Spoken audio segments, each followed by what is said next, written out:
සුබ දවසක් සියලු දෙනාටම. අදත් මම ඔයාලට රසායනික ගණනයේ එන අලුත්ම පාඩම් කොටසක් කරගෙන එනවා. බලන්න මොකක්ද කියලා. ඔක්සීකරණ ඔක්සීහරණ ප්‍රතික්‍රියා තුලිත කිරීම. මේ මාතෘකාව පටන් ගන්න කලින් ඔයාලා දැනගන්න ඕන දේවල් කීපයක් තියෙනවා. මොනවද? එකක් තමයි මූලද්‍රව්‍යයක ඔක්සීකරණාංකය සෙවීම. මේක යටතේ අපි බලනවා අවර්තාවකයේ තියෙන මූලද්‍රව්‍ය කිහිපයක අපිට අත්‍යවශ්‍ය වෙන මූලද්‍රව්‍ය කිහිපය ඔක්සීකරණාංක සහ ඒවා ආශ්‍රයෙන් කොහොමද සංයෝගයක තියෙන පරමාණු ඔක්සීකරණාංක හොයාගන්න කියලා. ඊට පස්සේ අපි රෙඩොක්ස් ප්‍රතික්‍රියා තුලිත කිරීමට යනවා. වැඩි කතා නැතුව අපි යමු එහෙනම් පාඩමට. පළවෙනි මාතෘකාව තමයි මූලද්‍රව්‍යයක ඔක්සීකරණාංකය සෙවීම. මේක යටතේ තියෙනවා සිද්ධාන්ත කොටස් කිහිපයක්. අපි ඒ ටික බලමු. මූලද්‍රව්‍යයක ඔක්සීකරණාංකය ශූන්‍ය වේ. ඒ කියන්නේ අවර්තාවකයේ තියෙන ඕනිම මූලද්‍රව්‍යයක ඒ මූලද්‍රව්‍ය ඒ ස්වරූපයෙන්ම තියෙනවා. ඒ කියන්නේ අයන ස්වරූපයෙන් නැතුව මූලද්‍රව්‍ය විදිහටම තියෙනවා නම් ඒකේ ඔක්සීකරණාංකය ශූන්‍ය වෙනවා. බලන්න උදාහරණ කිහිපයක්. සෝඩියම්, මැග්නීසියම්, ඇලුමිනියම් මේවා සාමාන්‍යයෙන් අවර්තාවකයේ තියෙන විදිහමයි. ප්‍රතික්‍රියා මාළේ හීලියම්, නියොන්, ආගන්, ඔක්සිජන් O2 මෙයාගේ ඔක්සීකරණාංකය 0යි. N2, H2, O3, P4, S8 මේ ඔක්කොගේ ඔක්සීකරණාංකය 0යි. ඊට පස්සේ බලන්න දෙවෙනි සිද්ධාන්ත කොටස. හයිඩ්‍රජන් වලට ඍණ 1 හෝ ධන 1 ඔක්සීකරණාංක ඇත. හයිඩ්‍රජන් වලට ඍණ 1 ඔක්සීකරණාංකය එන්නේ කොහොමද කියලා බලන්න. ලෝහයකට බැඳේ නම් හයිඩ්‍රජන්ට ඍණ 1 ඔක්සීකරණය ලැබෙනවා කියලා කියනවා. උදාහරණ බලන්න. සෝඩියම් හයිඩ්‍රයිඩ්. සෝඩියම්ට ධන 1 එනකොට හයිඩ්‍රජන්ට ඍණ 1 එනවා. මැග්නීසියම් හයිඩ්‍රයිඩ්. මැග්නීසියම්ට ධන 2යි හයිඩ්‍රජන්ට ඍණ 1යි. ඇතරම හයිඩ්‍රජන් දෙකක් තියෙන එක නිසා හයිඩ්‍රජන් දෙකේම ඍණ 2යි. ඊට පස්සේ බලමු අලෝහයකට බැඳේ නම් හයිඩ්‍රජන්ට ධන 1ය. බලන්න උදාහරණ කිහිපයක් දීලා තිනවා. HF ෆ්ලෝරින්ට ඍණ 1යි හයිඩ්‍රජන්ට ධන 1යි. ජලයේ තියෙන H2O ඔක්සිජන්ට ඍණ 2යි හයිඩ්‍රජන්ට ධන 1යි. එතකොට හයිඩ්‍රජන් දෙකක් තියෙන නිසා ධන දෙකක් වෙනවා. HCl හයිඩ්‍රොක්ලොරික් ඇසිඩ් එක. ඒකේ ක්ලෝරින්ට ඍණ 1යි හයිඩ්‍රජන්ට ධන 1යි. ඊළඟට බලන්න මොනවද තියෙන්නේ කියලා. ශාර ලෝහ එහෙම නැත්නම් පළවෙනි කාණ්ඩයේ ලෝහ සංයෝග සාධන විට ඔක්සීකරණාංකය ධන 1 වේ කියලා කියනවා. මොනවද ශාර ලෝහ? Lithium, sodium, potassium, rubidium, caesium, francium. උදාහරණ කිහිපයක් දීලා තියෙනවා. ලිතියම් හයිඩ්‍රයිඩ්. ලිතියම්ට ධන, හයිඩ්‍රජන්ට ඍණ. සෝඩියම් ක්ලෝරයිඩ් ගන්න. ක්ලෝරින්ට ඍණ, සෝඩියම්ට ධන. පොටෑසියම් බ්‍රෝමයිඩ් බලන්න. බ්‍රෝමින්ට ඍණ, පොටෑසියම්ට ධන. මේකට හේතුව මොකද්ද? පළවෙනි කාණ්ඩයේ තියෙන ලෝහවලට ධන 1 ඔක්සීකරණාංකය පමණක් එන්න හේතුව මොකද්ද? ඒකට හේතුව තමයි පළවෙනි කාණ්ඩයේ අවසාන කවචයේ. ඒ කියන්නේ න්‍යෂ්ටියට ඈතින්ම තියෙන කවචයේ තියෙන එක ඉලෙක්ට්‍රෝනයයි. මේ ලෝහයකට ඕනි නම් එයාට උච්ච වායු වින්‍යාසයටපත් වෙන්න එයා කරන්නේ අවසාන කවචයේ න්‍යෂ්ටියට ඈතින්ම තියෙන ඉලෙක්ට්‍රෝනය පිට කරලා උච්ච වායු වින්‍යාසයටපත් වෙනවා. ඉලෙක්ට්‍රෝනයක් පිටවනවා කියලා කියන්නේ මූලද්‍රව්‍යයට ධන ආරෝපණයක් ලැබෙනවා. ඒ කියන්නේ ධන අයනයක් බවට පත් වෙනවා. ඊට පස්සේ බලන්න ශාර පාංශ ලෝහ එහෙම නැත්නම් දෙවනි කාණ්ඩයේ ලෝහ සංයෝග සාධන විට ධන 2 ඔක්සීකරණාංකය ලැබෙනවා කියලා කියනවා. මොනවද? Beryllium, magnesium, calcium, strontium, barium. උදාහරණ බලන්න. Magnesium chloride. ක්ලෝරින්ට ඍණ 1යි, ඍණ 1 වරක් 2යි ක්ලෝරින් දෙකක් තියෙන නිසා මැග්නීසියම්ට ධන 2යි. බේරියම් සල්ෆේට් වල බේරියම්ට ධන 2යි, සල්ෆේට් ඍණ 2යි. කැල්සියම් හයිඩ්‍රොක්සයිඩ් වල OH- තියෙන්නේ. OH- දෙකක් ඍණ 2යි, කැල්සියම්ට ධන 2යි. මේකට හේතුව මොකද්ද? මේකටත් හේතුව දෙවෙනි කාණ්ඩයේ ලෝහ උච්ච වායු වින්‍යාසයට පත් වෙනකොට එයාලා න්‍යෂ්ටියට ඈතින්ම තියෙන කවචනේ. ඒ කියන්නේ අවසාන කවචයෙන් ඉලෙක්ට්‍රෝන දෙකක් පිට කරනවා. මොකද එයාලට තියෙන්නේ අවසාන කවචයේ ඉලෙක්ට්‍රෝන දෙකයි. එයාලා ඉලෙක්ට්‍රෝන දෙක පිට කරලා උච්ච වායු වින්‍යාසයට පත් වෙනවා. ඉලෙක්ට්‍රෝන දෙකක් පිට කරනවා කියලා කියන්නේ එයාට ධන ආරෝපණ දෙකක් ලැබෙනවා. මම හිතනවා ඔයාලට පැහැදිලි කියලා. දැන් අපි බලමු ඊළඟ වැදගත් කරුණ මොකක්ද කියලා. ඊළඟට අපිට තියෙනවා ඔක්සිජන්ට ඍණ 2, ඍණ 1, ඍණ භාගය, බිඳුව, ධන 2 කියන සියලුම ඔක්සීකරණ අවස්ථා තියෙනවා. බලන්න ඒකෙන් බහුලම ඔක්සීකරණාංකය වෙන්නේ ඍණ 2. ජලය, කාබන් ඩයොක්සයිඩ් ඔක්කොම ගත්තාම ඔක්සිජන්ට ඍණ 2 තමයි තියෙන්නේ. පෙරොක්සයිඩ් වල ඍණ 1 ඔක්සීකරණාංකය තියෙනවා. පෙරොක්සයිඩ් කියලා කියන්නේ H2O2, Na2O2 වගේ ඒවා. ඒ වගේ ඔක්සිජන් වලට එන්නේ ඍණ 1. මෙතනත් ඔක්සිජන්ට ඉන්නේ ඍණ 1. සුපර් ඔක්සයිඩ් වල ඍණ භාගය වේ. උදාහරණ මොනවද? KO2, NaO2 ඒ වගේ ඒවා. ඊට පස්සේ තව එකක් තියෙනවා F2O වලදී ධන 2 වේ. ඔයාලා දන්නවා ආවර්තතාවක තියෙන මූලද්‍රව්‍ය වලින් වැඩිම විද්‍යුත් ඍණ මූලද්‍රව්‍ය මොකද්ද? ෆ්ලෝරින්. ඒ කියන්නේ F. එයාගේ විද්‍යුත් ඍණතාව කියලා අපි ගන්නෙ 4යි. ඊට පස්සේ තියෙන විද්‍යුත් ඍණතාව වැඩිම මූලද්‍රව්‍ය තමයි ඔක්සිජන්. එයාට තියෙන 3.5. එහෙනම් ෆ්ලෝරින් සහ ඔක්සිජන් හදන අණුවේ ෆ්ලෝරින් ඔක්සීකරණාංකය අනිවාර්යෙන් ඍණගයක් එන්න ඕනි. මොකද ඒකට හේතුව ෆ්ලෝරින් වැඩිපුර විද්‍යුත් ඍණ නිසා. ඔක්සිජන්ට අනිවාර්යෙන් ධනගයක් එන්න ඕනි. ෆ්ලෝරින් දෙකක් තියෙනවා ඍණ දෙකයි. ඒක නිසා ඔක්සිජන්ට අනිවාර්යෙන් ධන දෙකක් වෙන්න ඕනි. ඊට අමතරව අපි ඉස්සෙල්ලාම මතක් කරා මූලද්‍රව්‍ය වල ඔක්සීකරණාංකය ශුන්‍යයි කියලා. ඒක නිසා ඔක්සිජන් O2 හරි O3 හරි විදිහට තියෙනවා නම් එයාගේ ඔක්සීකරණාංකය බිඳුව වෙනවා. අපි බලමු ඊළඟට වැදගත්ම සිද්ධාන්තය මොකක්ද කියලා. අණුවක ඔක්සීකරණ අංකය ශුන්‍ය වේ. ඒ කියන්නේ කිසිම ආරෝපණයක් නැත්තම් අණුවක් තියෙනවා නම් එයාගේ ඔක්සීකරණාංකය බිඳුව වෙනවා. උදාහරණ බලන්න සල්ෆියුරික්, නයිට්‍රික්, HCl මේ විතර නෙවෙයි අපිට ඕනිම අණුවක් ගන්න පුළුවන්. එතනෝල් ජලය, ඕනිම හයිඩ්‍රෝකාබනයක් අණුවක් විදිහට තියෙනවා නම් ඒ කියන්නේ අයනයක් විදිහට නෙවෙයි අණුවක් විදිහට තියෙනවා නම් ඒක ඔක්සීකරණාංකය ශුන්‍ය වෙනවා. ඊළඟට බලන්න අයනයක ඔක්සීකරණාංකය අයනයේ ආරෝපණයට සමාන වේ. මොකක් හරි අයනයක් තියෙනවා නම් ඒකේ ඔක්සීකරණාංකය එයාගේ ආරෝපණයමයි. මේ තියෙන පර්මැංගනේට් අයන් එක MnO4- මෙයාගේ ආරෝපණය ඍණ 1යි. ඒ කියන්නේ මේ ඔක්සීකරණාංකයත් ඍණ 1යි. මේ තියෙන ෆොස්ෆේට් අයන් එක, ෆොස්ෆේට් අයන් එකේ ආරෝපණය ඍණ 3යි. මේ ඔක්සීකරණාංකය ඍණ 3යි. මේ තියෙන ඩයික්‍රෝමේට් අයන් එක මෙයාගේ ආරෝපණය ඍණ 2යි, ඔක්සීකරණාංකය ඍණ 2යි. මේ තියෙන ඇමෝනියම් අයන් එක මෙයාගේ ආරෝපණය ධන 1යි, ඔක්සීකරණාංකය ධන 1යි. බලන්න ඊළඟට මොකක්ද තියෙන්නේ කියලා. ඊළඟට තියෙනවා නයිට්‍රජන්ට ඍණ 3, ඍණ 2, ඍණ 1, ඍණ 3න් 1 බිඳුව ධන 1, ධන 2, ධන 3, ධන 4, ධන 5 යන සියලුම ඔක්සීකරණාංක තියෙනවා කියලා කියනවා. මම මේ හැම එකකටම උදාහරණයක් බැගින් ලියලා තියෙනවා. බලන්න මොනවද කියලා. ඍණ 3 ඔක්සීකරණාංකයේ තියෙන නයිට්‍රජන් වල සංයෝගයක් තමයි ඇමෝනියා. ඍණ 2 තියෙනවා N2H2. මම යාගේ view හැදලා තියෙනවා. මෙන්න බලන්න. ඊට පස්සේ ඍණ 1 ඔක්සීකරණාංකයේ තියෙනවා NH2OH. ඊට පස්සේ ඍණ 3 ඔක්සීකරණාංකයේ තියෙනවා Na3 වලට. මේ තියෙන sodium A side. Sodium A side කියලා කියන්නේ ඔයාලා දන්නවා ඇති මේක ස්ෆෝටනය කරොත් එහෙම මේකෙන් පුළුවන් අපිට නයිට්‍රජන් ගන්න. සෝඩියම් A සයිඩ් අපි පාවිච්චි කරනවා වාහන වල එයා බෑග් එකට ඉතාම ඉක්මනින් එයා බෑග් එක පුරව ගන්න ඕන නිසා පාවිච්චි කරන සෝඩියම් A සයිඩ්. සුළු ස්ෆෝටනයකින් අපිට පුළුවන් නයිට්‍රජන් වායුව නිපදව ගන්න ඉතාමත් ඉක්මනින්. ඊට පස්සේ නයිට්‍රජන් වලට ධන 1 ඔක්සීකරණාංක එනවා N2O. නයිට්‍රජන් වලට ධන 2 එනවා NO. ධන 3 එනවා HNO2. ධන 4 එනවා NO2. ධන 5 එනවා නයිට්‍රජන්ට නයිට්‍රික් අම්ලයේදී. මෙතනින් අපිට ඕනි වැදගත් සිද්ධාන්ත කොටස් ටික ඉවරයි. දැන් අපිට තියෙන්නේ ඔක්සීකරණාංක හොයන්න කොහොමද කියලා බලන්න. බලන්න පළවෙනි උදාහරණය නයිට්‍රේට්. දැන් අපිට කියනවා මේකේ නයිට්‍රජන් වල ඔක්සීකරණාංකය හොයන්න කියලා. නයිට්‍රජන් ඔක්සීකරණාංකය හොයන්න කොහොමද? අපිට හොයන්න තියෙන නයිට්‍රජන් ඔක්සීකරණාංකය. අපි ගන්නවා ඒ ඔක්සීකරණාංකයට x කියලා අකුරක්. ඊට පස්සේ අපි දන්නවා ඔක්සිජන් වල ඔක්සීකරණාංකය මෙතෙන්ට ගන්න වෙන්නේ අපිට ඍණ 2යි කියලා. මොකද ඔක්සිජන්ට ඔක්සීකරණාංකය ඍණ 2, ඍණ 1, ඍණ භාගය බිඳුව ධන 2 කියන ඔක්කොම තිබ්බට එයා ඒ ඔක්සීකරණාංක පෙන්වන්නේ විශේෂිත අවස්ථාවලදී. ඍණ 2 තමයි යාගේ බහුලම ඔක්සීකරණ අවස්ථාව. ඍණ 1 හදන්නේ මොනවදද? පෙරොක්සයිඩ් වලදී. ඍණ භාගය හදන්නේ සුපර් ඔක්සයිඩ් වලදී. ධන 2 හදන්නේ F2O වලදී. ඒක නිසා අපිට මෙතෙන්ට ගන්න පුළුවන් ඉතාමත් සාධාරණ ඔක්සීකරණාංකය තමයි ඍණ 2.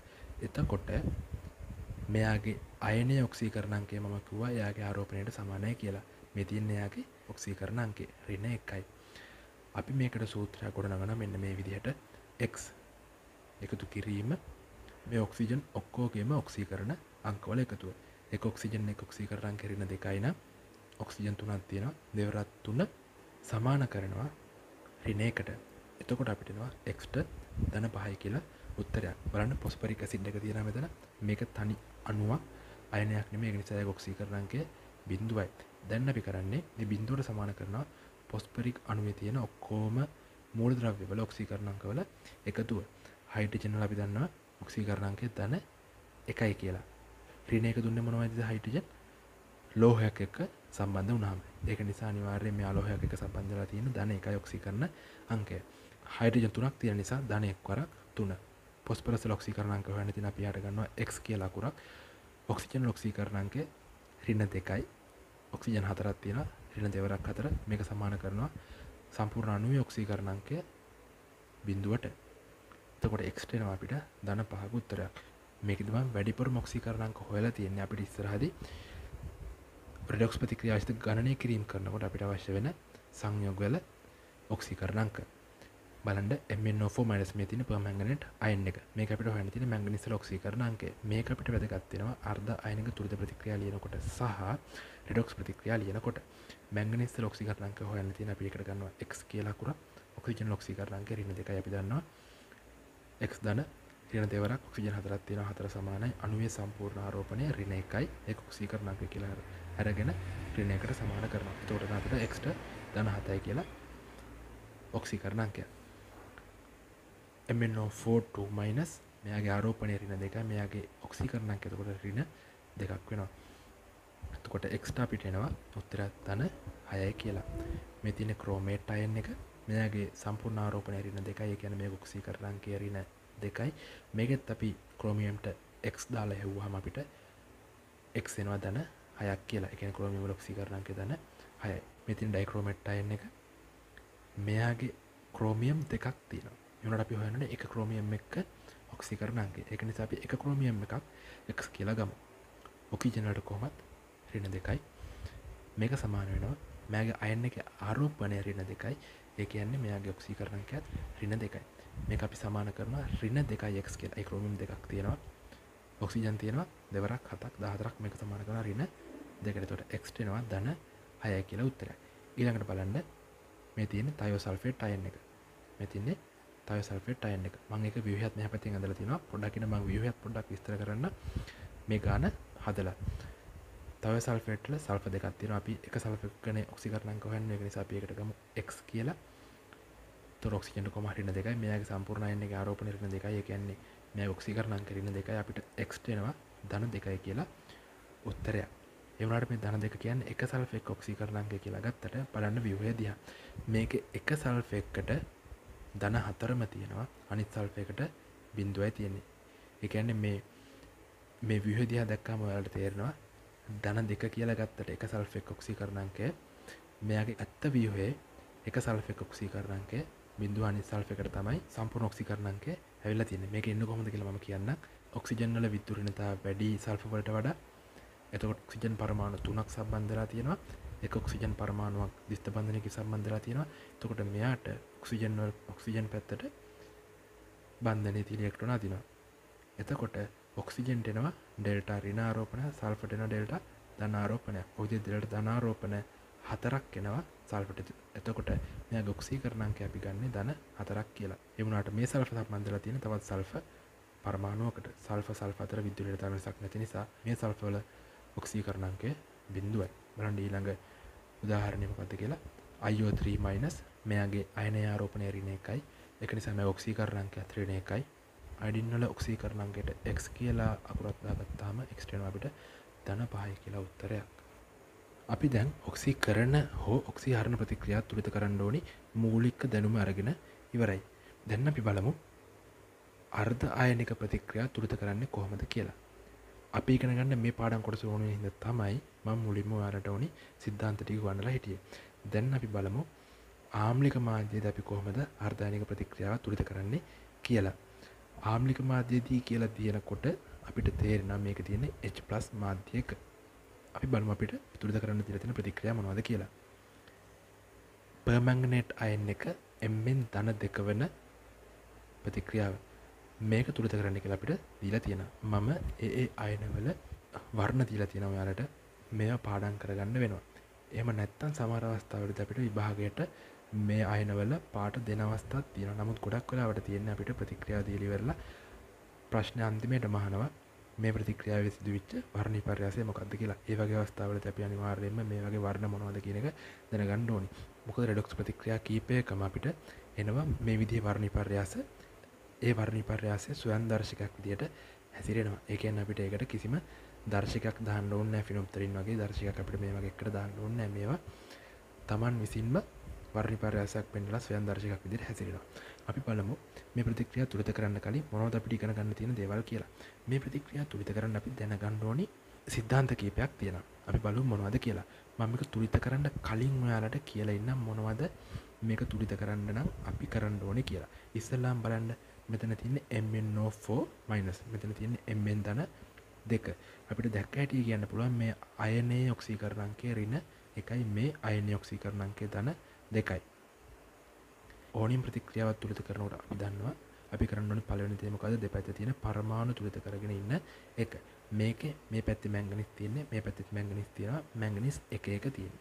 හරි. අපි දැන් ප්‍රතික්‍රියාවේ සලකන පරමාණු මොකද්ද? මැංගනීස්. මේකදී අපි මුල් තැන දෙන්නේ මැංගනීස් වලට. ඔක්සිජන් වලට නෙමෙයි. එහෙනම් පරමාණු තුලිත කරනකොට අපි සලකන්නේ මොකද්ද? මේකේ තියෙන මැංගනීස්. මෙතන මැංගනීස් 1යි, මෙතන මැංගනීස් 2යි. පරමාණු තුලිතයි. පරමාණු තුලිත වුණාට පස්සේ අපි බලන්නේ සංයෝගයේ දෙපැත්තේ ඔක්සීකරණ අංක තුලිතයිද කියලා. ඔක්සීකරණ අංක තුලිතයිද කියලා බලලා අපි බලන්නේ ඊළඟට දෙපැත්තෙම ආරෝපණ තුලිතයිද කියලා. ආරෝපණ තුලිතයිද කියලා බලලා අන්තිමට අපි මොකද්ද කරන්නේ? දෙපැත්තේ තියෙන ඔක්සිජන් ගාන තුලිත කරනවා ජලය දාලා. හරි. අපි මේකක් කරලෙමු. මෙතන මැංගනීස් ඔක්සීකරණ අංක එනවා අපිට ධන 7ක් කියලා. මොකද ඉස්සෙල්ලා අපි එවුවා පර්මැංගනේට් අයන් එකේ මැංගනීස් ඔක්සීකරණ අංකය. මෙතන මැංගනීස් ඔක්සීකරණ අංකය දිනවා ධන 2ක් කියලා. හරි. අපි ඉස්සෙල්ලාම ඔක්සීකරණ අංක හොයාගත්තා. පළවෙනි පියවර මොකද්ද? පරමාණු තුලිත කරන එක. මෙතන මැංගනීස් 1යි, මෙතනත් මැංගනීස් 2යි. හරි. පරමාණු තුලිතයි. ඊළඟට අපි මොකද කරන්නේ? ඔක්සීකරණ අංක තුලිත කරගන්න එක. මෙතන ඔක්සීකරණ අංකය මැංගනීස් වල ධන 7යි, මෙතන ඔක්සීකරණ අංකය ධන 2යි. අපි මොකද කරන්නේ? මේ ධන 7 ධන 2 දක්වා අරගෙන ඉන්න මේකට එකතු කරනවා ඉලෙක්ට්‍රෝන. ඔක්සීකරණ අංක තුලිත කරන්න අපි හැම වෙලාවෙම එකතු කරන්නේ මොනවද? ඉලෙක්ට්‍රෝන. ධන 7 ධන 2ට කියනනම් අපි එකතු කරන ඉලෙක්ට්‍රෝන සංඛ්‍යාව කීයද? 5ක්. අපි සලකන්නේ එක ඉලෙක්ට්‍රෝනයක් ඍණ 1ක් කියලා. එතකොට ඍණ 1කට ධන 1ක් කැපිලා යනවා. අපි මෙතනට එකතු කරන්න ඕනේ ඉලෙක්ට්‍රෝන සංඛ්‍යාව එතකොට 5යි. ඊළඟට බලන්න ඊළඟට අපි මොකද්ද කරන්නේ? දෙපැත්තෙම ආරෝපණ තුලිත කරන එක. දැන් මෙතන තියෙනවා ඍණ 1ක ආරෝපණයක්. තව තියෙනවා ඉලෙක්ට්‍රෝන 5ක ඍණ 5ක ආරෝපණයක්. ඍණ 5යි ඍණ 1යි කියලා කියන්නේ ඍණ 6ක ආරෝපණයක්. මෙතන තියෙනවා ධන 2ක ආරෝපණයක්. මේ ප්‍රතික්‍රියාව වෙන්නේ ආම්ලික මාධ්‍යයේදී කියලා කිව්වා. ඒ කියන්නේ H+ මාධ්‍යයකදී. එතකොට ආරෝපණ තුලිත කරන්න අපි එකතු කරන්නේ H+. මේ පැත්තේ ඍණ 6යි, මේ පැත්තේ ධන 2යි. H+ එකතු කරනවා නම් අපි අනිවාර්යයෙන් එකතු කරන්න ඕනේ ඍණ ආරෝපණ තියෙන පැත්තට.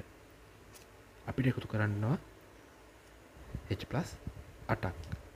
ඇයි ඒ ඍණ ආරෝපණ 6ට H+ 6ක් ගියොත් එහෙම ආරෝපණය ශුන්‍යයි. ඒ වුණාට මෙතන ආරෝපණ ධන 2ක් තියෙනවානේ. වැඩිපුර තව H+ 2ක් අපි එකතු කරන්න ඕනේ. එතකොට H+ 8ක් එකතු කරන්න ඕනේ. දැන් අපි මොකද කරන්නේ? දෙපැත්තෙම ඔක්සිජන් සහ හයිඩ්‍රජන් පරමාණු තුලිත කරනවා ජලය දාලා. මෙතන තියෙන ඔක්සිජන් පරමාණු 4ක්, මෙතන තියෙනවා හයිඩ්‍රජන් පරමාණු 8ක්. අපිට මේ පැත්තට දාන්න පුළුවන් ජලය අණු 4ක්. දැන් බලන්න මේක ලස්සනට තුලිත වෙලා තියෙන්නේ. මැංගනීස් දෙපැත්තෙම එක එක තියෙනවා. හයිඩ්‍රජන් බලන්න මෙතන 8යි, මෙතන 4ක් දෙක 8යි. ඔක්සිජන් බලන්න 4යි, මෙතන 4යි. ආරෝපණ බලන්න මෙතන ඉලෙක්ට්‍රෝන 5යි, මෙතන ඍණ 1යි. ඍණ 6ක ආරෝපණයක් තියෙනවා. මේ H+ අරට ඍණ 6ක් ගිහපම ධන 2ක ආරෝපණයක් මේ පැත්තේ තියෙනවා. මෙතන ධන 2ක ආරෝපණයක් ඉතිරි වෙනවා. අපි මේ ප්‍රතික්‍රියාව තුලිත කරනකොට සාර්ථක වෙලා තියෙනවා එහෙනම්. අපි යමු ඊළඟ ප්‍රතික්‍රියාව මොකක්ද කියලා බලන්න. ඊළඟ ප්‍රතික්‍රියාව තමයි ක්‍රෝමික් අයන් එක බාට පත් වෙන එක. ක්‍රෝමේට් වල පාට මොකද්ද? කහ පාටයි. ක්‍රෝමික් අයන් එකේ පාට මොකද්ද? කොළ පාටයි. අපි බලමු මේ ප්‍රතික්‍රියාව තුලිත කරන්නේ කොහොමද කියලා. ඉස්සෙල්ලාම බලන්න ඕනේ මොකද්ද? දෙපැත්තේ පරමාණු තුලිතද කියලා. අපි මේකේ මුල් තැන දෙන්නේ මොකේද? ක්‍රෝමියම් වලට. ඒතර ක්‍රෝමියම් වල එක පරමාණුවයි තියෙන්නේ මෙතන එකයි තියෙන්නේ. හරි. එකට එකයි. දැන් අපි මොකද්ද කරන්නේ? දෙපැත්තේම ඔක්සීකරණ අංක බලනවා. මෙතන ක්‍රෝමියම් වල ඔක්සීකරණ අංකය 2 4 8යි 8න් 2ක් ගිහපම ධන 6යි. මෙතන ක්‍රෝමියම් වල ඔක්සීකරණ අංකය ධන 3යි. මෙතන ධන 6යි, මෙතන ධන 3යි. දැන් අපි මොකද කරන්නේ? දෙපැත්තේ ඔක්සීකරණ අංක තුලිත කරනවා. ඔක්සීකරණ අංක තුලිත කරන්න අපි දාන්නේ මොනවද? ඉලෙක්ට්‍රෝන. ඉලෙක්ට්‍රෝන එකක් ඍණ ආරෝපණ එකක් කියලා හිතලා අපි ඔක්සීකරණ අංකයේ වැඩි පැත්තට ඉලෙක්ට්‍රෝන දානවා. ඒතකොට මෙතන ඉලෙක්ට්‍රෝන කීයක් එන්න ඕනේද? ඉලෙක්ට්‍රෝන 3ක් එන්න ඕනේ. එතකොට ධන 6න් ක්‍රියට 3ක් කියපුවාම ධන 3ක උත්තරයක් අපිට එනවා. දැන් අපි මොකද කරන්නේ? ආරෝපණ තුලිත කරනවා. මෙතන ඉලෙක්ට්‍රෝන 3ක් තියෙනවා.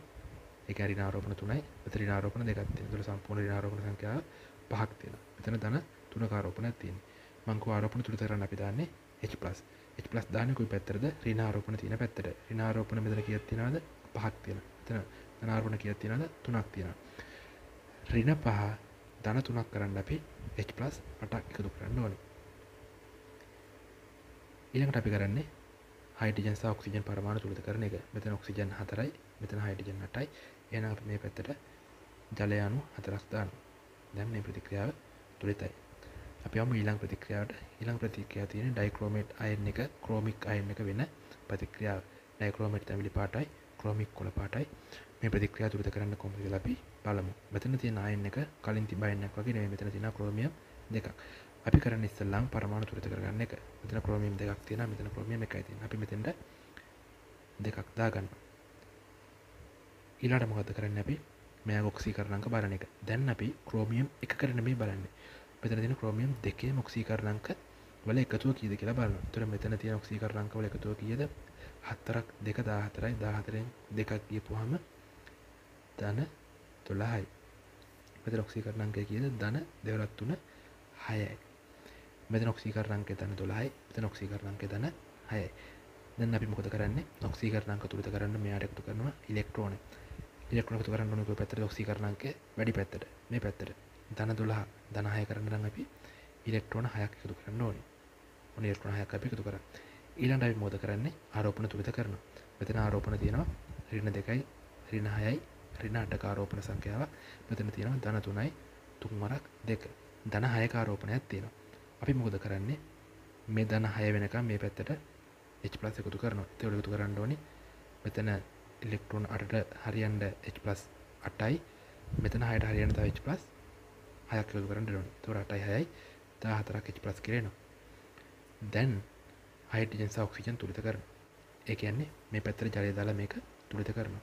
Hydrogen 14යි oxygen 7යි. ඒ කියන්නේ ජලය අණු 7ක් එන්න ඕනේ මේ පැත්තට. හරි අපි බලමු ඊළඟ ප්‍රතික්‍රියාව. මේක ඉතාම සරල ප්‍රතික්‍රියාවක්. I - I2 වෙන ප්‍රතික්‍රියාව. ඉස්සෙල්ලා මොකද කරන්නේ අපි? පරමාණු තුලිත කරනවා.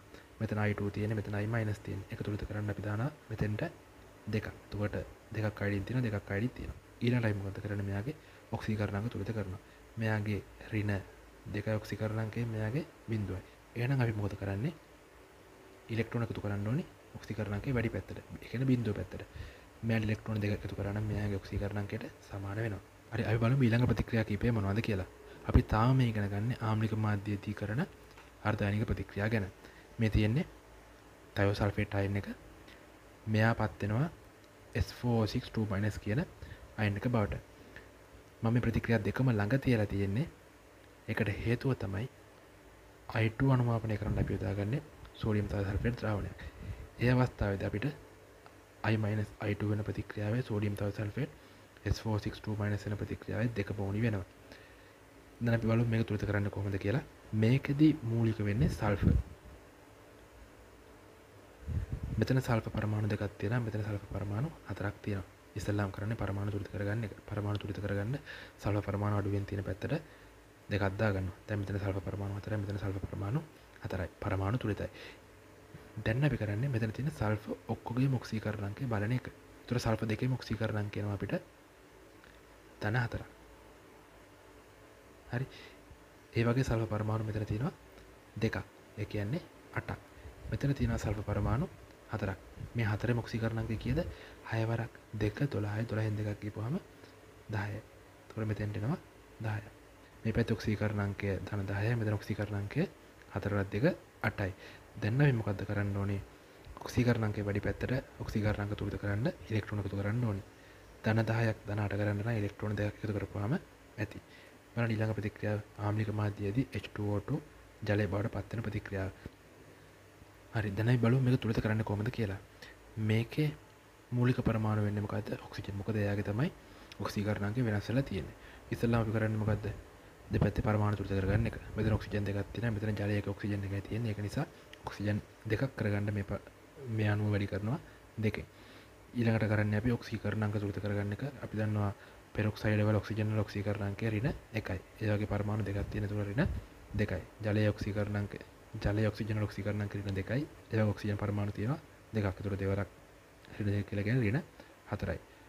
දැන් මේ මොකද කරන්නේ? ඔක්සීකරණාංක තුනද කරන්නේ මේකට දානවා ඉලෙක්ට්‍රෝන. ඉලෙක්ට්‍රෝන දාන්න ඕනේ ඔක්සීකරණාංකයේ වැඩි පැත්තට. ඒ කියන්නේ ඍණ 2 පැත්තට. මේකට ඉලෙක්ට්‍රෝන දෙකක් දැම්මම ඉලෙක්ට්‍රෝන දෙකේ ඍණ ආරෝපණ දෙකයි මෙතන ඍණ ආරෝපණ දෙකයි ඍණ 4ක් එනවා. ඊට පස්සේ අපි කරන්නේ දෙපැත්තේ තියෙන ආරෝපණ තුනද කරන්නේ H+ එකතු කරනවා. මෙතන ඉලෙක්ට්‍රෝන දෙකක් තියෙනවා. ඒ ඍණ ආරෝපණ දෙක අයින් කරන්න H+ දෙකක් දානවා. දැන් මේක සම්පූර්ණයෙන්ම තුනිත වෙලා තියෙනවා. දැන් බලන්න H2O2 ආම්ලික මාධ්‍යයේදී මෙයා O2 බවට ඔක්සීකරණය වෙනවා. මේකෙත් අපි ඉස්සෙල්ලාම කරන්න ඕනේ පරමාණු තුනිතද කියලා බලන එක. ඔක්සිජන් වල තමයි ඔක්සීකරණාංක වෙනස් වෙලා තියෙන්නේ. මෙතන ඔක්සිජන් දෙකක් තියෙනවා. මෙතන ඔක්සිජන් දෙකක් තියෙනවා පරමාණු තුනිතයි. දැන් අපි කරන්න ඕනේ ආරෝපණ තුනිත. දැන් අපි කරන්න ඕනේ ඔක්සීකරණාංක තුනිත කරගන්න එක. මෙතන ඔක්සීකරණාංකය 0යි. මෙතන ඔක්සීකරණාංකය ඍණ 2යි. ඔක්සීකරණාංක තුනිත කරගන්න අපි ඉලෙක්ට්‍රෝන එකතු කරනවා. ඉලෙක්ට්‍රෝන එකතු කරන්නේ කොයි පැත්තටද? ඔක්සීකරණාංකයේ වැඩි පැත්තට. ඒ කියන්නේ බිඳුව පැත්තට. ඉලෙක්ට්‍රෝන දෙකක් එකතු කරගම ඔක්සීකරණාංක සමාන වෙනවා. දැන් අපි කරන්නේ ආරෝපණ තුනිත කරන්න ඍණ ආරෝපණ තියෙන පැත්තට H+ දානවා. ඇයි මේක ආම්ලික මාධ්‍යයේදී වෙන එකක් හින්දා. ඒ නිසා O2 තියෙන පැත්තට H+ දෙකක් දාපුවාම ප්‍රතික්‍රියාව සම්පූර්ණයෙන්ම තුනිත වෙනවා. දැන් බලන්න මේ ප්‍රතික්‍රියාවත් අපිට ඕන වෙනවා සල්ෆයිඩ් අයන් එක සල්ෆේට් වෙන ප්‍රතික්‍රියාව. සල්ෆයිඩ් අයන් එකේ සල්ෆර් ඔක්සීකරණාංකය ධන 4යි. සල්ෆේට් අයන් එකේ සල්ෆර් ඔක්සීකරණාංකය ධන 6යි. මේ හොයාගන්න පුළුවන් වෙන්න ඕනේ මොකද අපි ඉස්සෙල්ලා කතා කරා කොහොමද මූලද්‍රව්‍ය පරමාණුක ඔක්සීකරණාංක හොයාගන්න කියලා. කොහොමත් මේක දෙපැත්තේ සල්ෆර් පරමාණු තුලිතයි. ඔක්සීකරණාංක තුලිත කරන්න අපි කරන්නේ ඔක්සීකරණාංකේ වැඩි පැත්තට ඉලෙක්ට්‍රෝන දානවා. ඒ කියන්නේ ඉලෙක්ට්‍රෝන දෙකක් දැම්මම ඔක්සීකරණාංක තුලිත වෙනවා. ඊළඟට අපි කරන්නේ ආරෝපණ තුලිත කියලා බලන එක. මේ පැත්තේ තියෙනවා ඍණ 4ක්. මේ පැත්තේ තියෙනවා ඍණ 2ක්. එහෙනම් අපි මෙතන ඇත්තට වැරද්දක් වෙලා තිබ්බා. මම දෙකක් H+ දාලා තිබ්බේ මේ පැත්තට. එනකොට H+ දෙක එන්න ඕනේ මේ පැත්තට. මොකද මෙයාගේ ආරෝපණය තමයි ඍණ 4. මෙයාගේ ආරෝපණය ඍණ 2යි. ඒතකොට ඍණ 4 ඍණ 2 කරගන්න නම් අපිට H+ එකතු කරන්න ඕනේ ඍණ ආරෝපණය වැඩි පැත්තට. ඒ කියන්නේ මේ පැත්තට දෙකක් H+ මේ පැත්තට එකතු කරනවා. පරමාණු තුලිත කරන්න පුළුවන් අපිට ඔක්සිජන් පරමාණු මෙතන ඔක්සිජන් පරමාණු දුන්නා. මෙතන ඔක්සිජන් පරමාණු 4ක් තියෙනවානේ.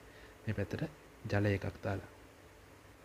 දැන් අපි බලමු පාර්ශ්වික මාධ්‍යයේදී කොහොමද අර්ධායනික ප්‍රතික්‍රියා තුලිත කරන්න කියලා. මේකත් කලින් කරා වගේමයි පියවරවල කිසිම වෙනසක් නැහැ. ඒ වුණාට කරන එකම වෙනස්කම තමයි H+ වෙනකොට මෙයාගේ එකතු කරන්නේ OH-. එතකොට OH- එකතු කරන්නේ H+ එකතු කරපු පැත්තට විරුද්ධ පැත්තට. බලමු උදාහරණයක් ලියලා. පර්මැංගනේට් අයන් එක MnO2 බවට පත් වෙන ප්‍රතික්‍රියාව. මේ ප්‍රතික්‍රියාව වල අනිවාර්යෙන් දැනගෙන ඉන්න ඕනේ. මොකද බාෂ්පික මාධ්‍යයේදී MnO4- Mn ධන දෙකට යන්නේ නැහැ. Mn ධන දෙකට යන්නේ මොකේදද? ආම්ලික මාධ්‍යයේදී. බාෂ්පික මාධ්‍යයේදී මෙයා කළු හෝ රතු දුමුරු අවක්ෂේපයක් විදිහට MnO2 බවට පත් වෙනවා. අපි බලමු මේක කොහොමද තුලිත කරන්න කියලා. මේකෙත් ඉස්සෙල්ලාම කරන්න ඕනේ පරමාණු තුලිත කියලා බලන්න ඕනේ. මෙතන මැංගනීස් පරමාණු එකයි, මෙතන මැංගනීස් පරමාණු එකයි. එයි අපි මැංගනීස්ම සලකන්නේ මේකෙදී. මැංගනීස් වල තමයි ඔක්සීකරණාංකය වෙනස් වෙලා තියෙන්නේ. දැන් අපි බලමු ඔක්සීකරණාංකය කීයද කියලා මැංගනීස් වල. මෙයාකට එනවා ධන 7ක උත්තරයක්. මේවා ලියලා ප්‍රැක්ටිස් කරපුවම අපිට ඔක්සීකරණාංක දැක්ක හැටි හොයාගන්න පුළුවන්. එයාට එනවා ධන 4යි කියලා ඔක්සීකරණාංකය. දැන් අපි කරන්නේ මෙයාගේ ඔක්සීකරණාංක තුලිත කරන එක. ඔක්සීකරණාංක තුලිත කරන්න අපිට කිසිම ප්‍රශ්නයක් නැහැ. ඉලෙක්ට්‍රෝන තමයි එකතු කරන්න තියෙන්නේ. ඉලෙක්ට්‍රෝන එකතු කරන්නේ ඔක්සීකරණාංකයේ වැඩි පැත්තටද අඩු පැත්තටද? ඔක්සීකරණාංකයේ වැඩි පැත්තට. ඒ කියන්නේ ධන 7 තියෙන පැත්තට. මේ පැත්තට එකතු කරනවා ඉලෙක්ට්‍රෝන 3ක්. ඊළඟට අපි බලනවා මෙයාගේ ආරෝපණ තුලිතද කියලා. මෙයාගේ ඍණ 3ක් තියෙනවා. මෙතන ඍණ එකක් තියෙනවා. මෙයාගේ එකතු ඔක්සීකරණ. එතකොට මෙයාගේ ආරෝපණය ඍණ 4ක් කියලා. මෙයාගේ ආරෝපණය 0යි. එහෙනම් අපි කරන්න ඕනේ මේ දෙපැත්තක එක පැත්තකට OH- එකතු කරන්න ඕනේ. ඇයි බාෂ්පික මාධ්‍යයේ තියෙන්නේ OH-. මේ දෙපැත්තෙන් එක පැත්තකට OH- එකතු කරන්න ඕනේ. OH- එකතු කරන්නේ කොයි පැත්තටද? අපි කලින් H+ එකතු කරපු පැත්තට විරුද්ධ පැත්තට. ඒක නිසා අපි කරන්නේ මෙයාගේ පැත්තට OH- 4ක් එකතු කරනවා. දැන් බලන්න. මෙතන OH- 4 ඍණ ආරෝපණ 4යි, මෙතන ඍණ ආරෝපණ 4යි. දැන් ඔන්න ආරෝපණ තුලිතයි. දැන් අපි කරන්නේ මෙයාගේ ඔක්සිජන් සහ හයිඩ්‍රජන් තුලිත කරන එක. අපි කරන්නේ මේ පැත්තට ජල අණු දෙකක් දානවා. දැන් මේක තුලිතයි. Hydrogen 4යි, oxygen 6යි. හරි. දැන් අපි බලමු ක්‍රෝමියම් හයිඩ්‍රොක්සයිඩ් බවට පත් වෙන අර්ධායනික ප්‍රතික්‍රියාව කොහොමද තුලිත කරන්න කියලා. මේකෙත් අපිට වර්ණ දැන ගැනීම ඉතාමත් වැදගත්. ක්‍රෝමේට් අයන් එකේ පාට ගහ පාටයි ක්‍රෝමියම් හයිඩ්‍රොක්සයිඩ් වල පාට කොළ පාටයි ඒක කොළ පාට අවක්ෂේපයක්. දැන් අපි කරන්නේ මේක ඉස්සෙල්ලාම පරමාණු තුලිත කියලා බලනවා. පරමාණු තුලිතයි. මෙතන ක්‍රෝමියම් එකයි මෙතන ක්‍රෝමියම් එකයි. දැන් අපි බලනවා මෙයාගේ ඔක්සීකරණ අංක. මෙයාගේ ඔක්සීකරණ අංකය දන 6යි. මෙයාගේ ඔක්සීකරණ අංකය දන 3යි. දැන් අපි කරන්නේ ඔක්සීකරණ අංකයේ වැඩි පැත්තට ඉලෙක්ට්‍රෝන එකතු කරන එක. මෙයාගේ දන 6යි මෙයාගේ දන 3යි. ඔක්සීකරණ අංක තුලිත කරන්න මේ පැත්තට ඉලෙක්ට්‍රෝන 3ක් දාන්න ඕනේ. දැන් බලනවා ආරෝපණ. මෙයාගේ ආරෝපණ ඍණ 3යි ඍණ 2යි ඍණ 5ක් ආරෝපණ එනවා. මෙයාගේ ආරෝපණය බිඳුවයි. එහෙනම් අපි කරන්නේ මෙයාගේ ආරෝපණය වැඩි පැත්තට එකතු කරනවා. OH- කියලා එකතු කරන්න ඕනේද? මෙයාගේ ආරෝපණය බිඳුවයි. මෙයාගේ ආරෝපණය ඍණ 5යි. එහෙනම් අපි එකතු කරන්න ඕනේ OH- 5ක්. දැන් අපි කරන්න ඕනේ ඔක්සිජන් සහ හයිඩ්‍රජන් තුලිතකරණ එක. අපිට කරන්න තියෙන මේ පැත්තට ජලය 4ක් දාන එක. දැන් බලන්න එතන හයිඩ්‍රජන් පරමාණු 8ක් තියෙනවා. මෙතන හයිඩ්‍රජන් පරමාණු 3යි 5යි 8ක් තියෙනවා. ඔක්සිජන් පරමාණු මෙතන 4යි මෙතන 4යි 8ක් තියෙනවා. මෙතන 3යි මෙතන 5යි 8ක් තියෙනවා. දැන් බලන්න නයිට්‍රේට් ඇමෝනියා වෙන ප්‍රතික්‍රියාව. මේ ප්‍රතික්‍රියාව ආශ්‍රිත ගැටලුවක් අහන්න 150ට වඩා වැඩි සම්භාවිතාවක් තියෙනවා විභාග පේපර් එක. බලන්න නයිට්‍රජන් ඔක්සීකරණ අංකය දන 5යි. දැන් දැක්ක හැටි හොයාගන්න පුළුවන් වෙනවා මෙතන ඍණ 3යි. දන 5යි ඍණ 3යි කියලා කියන්නේ ඔක්සීකරණ අංකයේ තියෙනවා 8ක වෙනස්කමක්. අපි කරන්න ඕනේ මේකට ඉලෙක්ට්‍රෝන දාගන්න එක. අපි ඉලෙක්ට්‍රෝන එකතු කරන්න ඕනේ මේ පැත්තට ඉලෙක්ට්‍රෝන කීයක් එකතු කරනවද? 8ක්. දැන් අපි මොකද්ද කරන්න ඕනේ? ආරෝපණ තුලිත කරගන්න එක. මෙතන ඍණ 8ක් තියෙනවා. මෙතන ඍණ 1ක් තියෙනවා. ඍණ 9යි මෙතන ආරෝපණය. මේ පැත්තේ බිඳුවයි. දැන් අපි කරන්නේ හයිඩ්‍රොක්සයිඩ් එකතු කරනවා 9ක් මේ පැත්තට. ඊළඟට අපි කරන්නේ ඔක්සිජන් සහ හයිඩ්‍රජන් තුලිත කරගන්න එක ජලය දාලා. අපි කරන්න ඕනේ මේ පැත්තට ජලය 6ක් දාන එක. දැන් බලන්න ප්‍රතික්‍රියා තුලිතයිද කියලා. නයිට්‍රජන් පරමාණු 1යි ඔක්සිජන් පරමාණු මෙතන 3යි මෙතන 6යි කියන්නේ 9යි. හරි ඔක්සිජන් පරමාණු 9යි හරි. මේ පැත්තේ හයිඩ්‍රජන් පරමාණු 6 2 3යි හයිඩ්‍රජන් පරමාණු මෙතන 9යි මෙතන 3යි 12යි. හරි. මේ ප්‍රතික්‍රියාවත් ඔන්න නම් අපි තුලිත කරලා ඉවර කරා. මම හිතනවා අද පාඩමෙන් ඔයාලා ලොකු දෙයක් ගන්න ඇති කියලා. ඊළඟ පාඩමෙන්දී අපි කරන්න බලාපොරොත්තු වෙන්නේ ඔක්සීකරණ සහ ඔක්සීහරණ ප්‍රතික්‍රියා දෙකක් එකතු කරන්නේ කොහොමද? සහ ඔක්සීකරණ සහ ඔක්සීහරණ ප්‍රතික්‍රියා ආශ්‍රිත ගැටලු විසඳන්නේ කොහොමද කියන එක. මොකද අනිවාර්යෙන් රෙඩොක්ස් ප්‍රතික්‍රියාවක් ආශ්‍රිත ගානක් විභාග පේපරයට එනවා. හරි. එහෙනම් සියලු දෙනාටම සුබ දවසක්.